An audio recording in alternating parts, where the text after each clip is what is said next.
Hello everybody, I'm the Dead Fruit Collector, and welcome to another video on the One Piece card game. Today, we're going to be looking through some of the recommended decks added via OP03 on the English Asian side of the card game. So, let's just see what this card game recommends you play. This is going to be a bit unorganized because I'm just going off the cuff here.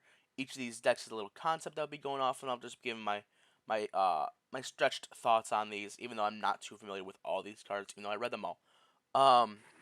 Or what the meta is or how it is in Japan. Alright, first off, we have a green deck for Kuro. The concept here reads, the many attacks of East Blue characters and the leader are the main appeal of this deck.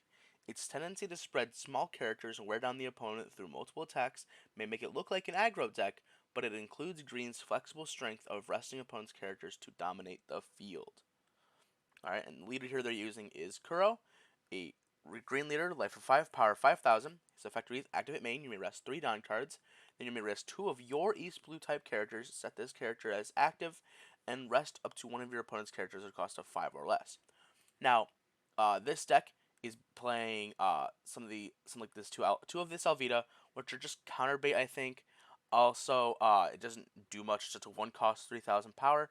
Um, but with this needing to rest your characters, I think having a lot of low costs are a pretty good opportunity here, especially East Blue ones. They are playing Ford Capone Beiji, the blockers, which isn't East Blue, but it's just a good blocker to have.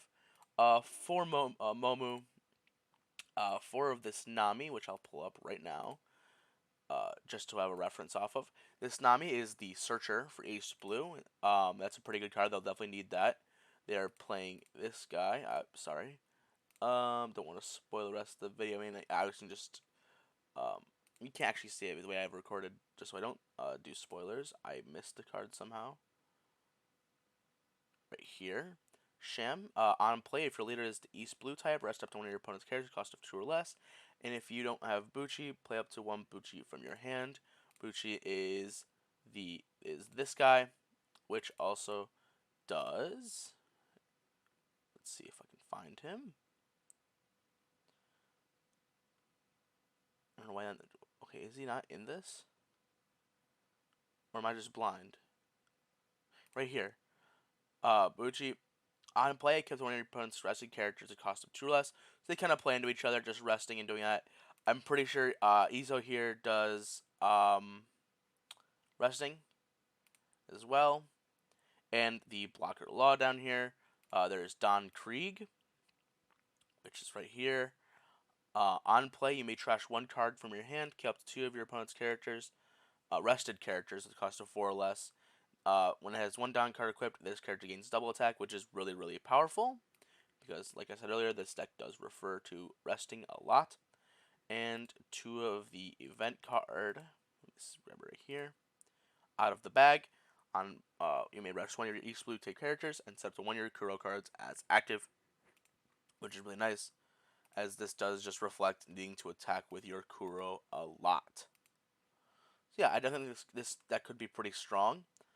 Um, and yeah, it has a good like little vibe behind it. I think it'd be really cool. Hello. Alright, I'm here in the middle of editing, and I'm making the thumbnail right here. That's what I use to make the thumbnails and all that. And I forgot to go over the Ace deck. I guess a part of me just thought that Ace was from OP02, not OP03. That's my own bad. But yeah, Ace is really cool. He focuses on looking for the stage card right here, and he uses a lot of powerful event cards and all that. Searching, has the power from like the former from OP02, the Whitebeard Pirates cards. And that's really cool. You used to see Quake and all that. I think this is called Flame Emperor or something like that. All really, really good cards. Yeah, nothing too much to say about this. I just wanted to include it here before I completely forgot it and posted it without the thing. And here's the concept. I forgot to read this off the beginning here. Use search cards like Striker and Buggy to gather removal event cards and rapidly KO opponent characters. Pairing this with power reducing cards makes the removal even stronger. Get the 7 cost Portgas the Ace and 5 cost Marco in play and go on the attack. So there you go. On to the rest of the video. Enjoy. Next up, we have the Rob Lucci deck. The concept around here is built around Erdor. Use mid-cost CP characters to put a beat down on your opponent with this relatively aggressive black deck. The finishing power of Rob Lucci's leader effect is strong, letting you break through the opponents with high defenses. Alright, here is Rob Lucci, a black leader with a cost of 5, power of 5,000. On your turn, once per turn, you may trash 2 cards from your hand. When your opponent's character is KO'd, set this leader as active. That is really nice. I like this. He also does get a lot of attacks, being able to set himself as active. This did say I was going to play around the event card, Erdor, right here. Main, if your leader's type includes CP, look at the 5 cards top of your deck and play one character card like type including CP in a cost of 5 or less, then trash the rest. So yes, this is just your searcher, a 4-cost searcher, but it is really good, though extremely expensive. Um, and talk about mid-cost CP characters is playing your Spandam yeah, I think it's Spandam is his name. He is right here, which is which is another searcher, but only looks at the top 3. And your real one, oh, it's Spandam. Yeah, that's what I said, I believe. And yeah, you have 2 searchers in this deck, and then also revolving around uh, the Noodle guy, which he was on the other page. Right here, Wanzi. You may trash 1 card from your hand if your leader's type includes CP. K up to one of your opponent's characters at a cost of 1 or less. Still, that's a lot of blockers that are cost 1 or less. That's really good. It's using the Kuzan from OP02, which is a great card. I definitely would see people playing the 10 cost Kuzan. That was the secret rare. But yeah, this deck is also really cool. I think this one will all these decks I think have great opportunity to become really good decks. And on to the next one. Next up we have a yellow and black deck focused around Charlotte Lindland. The concept here is removal of black decks is made even more powerful when paired with life sacrificing yellow cards. Using the leader effect will let you keep fighting tough for some time after you reach 1 life. This is focusing on a lot of your Navy cards you had from the last one that just focus on KOing. Things like Cracker here and Parasparrow are extremely powerful, like the 10-drop Linlin right here. If I could find it. Right here. On play, if your leader has the Big Bomb Pirates type, add up to 1 card from the top of your deck to your top of your life cards, then trash up to 1 card from the top of your life cards. Really good. And I forgot to read the effect of the leader. Let me pull that up right now. Charlotte Lindland is a black and yellow leader with a cost, no cost, sorry, life of 4, power 5,000. Her effect reads Don times 2 when she has 2 Don cards equipped. When attacking, you may rest 2 Don cards. That's an extremely expensive effect of needing to use up 4 Don. You may trash 1 card from your hand. If you have 1 or less life cards, add up to 1 from the top of your deck to the top of your life cards. Really decent. Extremely expensive, but being able to recreate your life like that is extremely powerful. Yes, that is what a lot of these cards do. A lot of the yellow cards are just sacrificing your life for powerful effects, and the black cards are reducing costs on your leader's side to do powerful effects. So really nice deck overall. Next up we have Arlong, a green and yellow leader. The concept is the deck utilizes Arlong's leader effect, playing cards with triggers while attacking. Using green's strong technique of resting characters and attacking them as well as playing characters lets you control the pace of the game.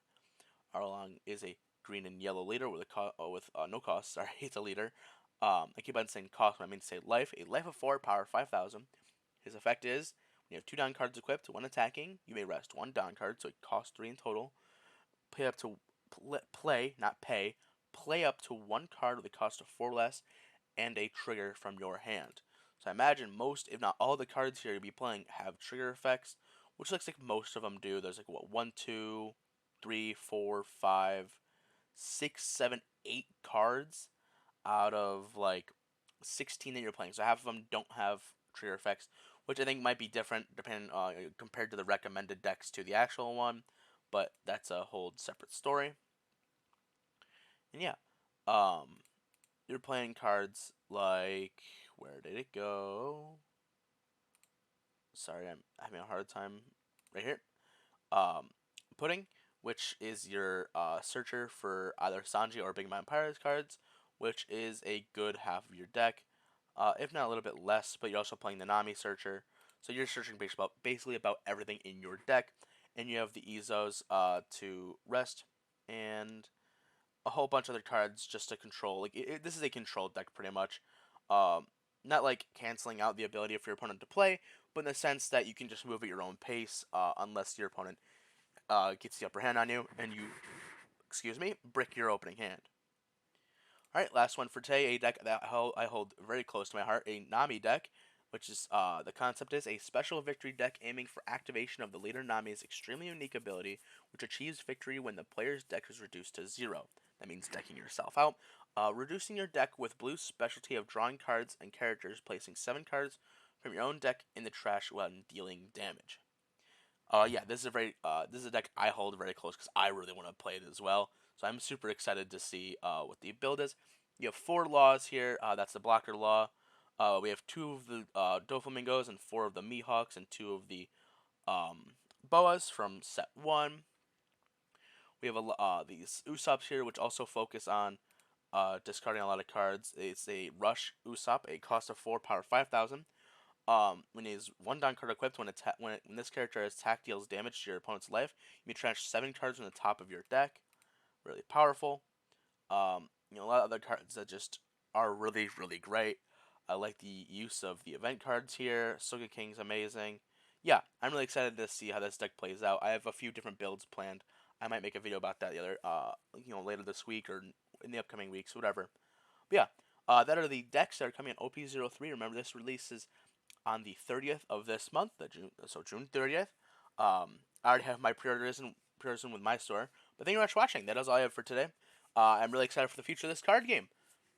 If you enjoyed this video, make sure the other ones I have, like and subscribe, share it with your friends, whatever you want to do. Or if you don't, whatever. I do this for the fun of it, not for money or anything. Thank you for watching, and have a great day.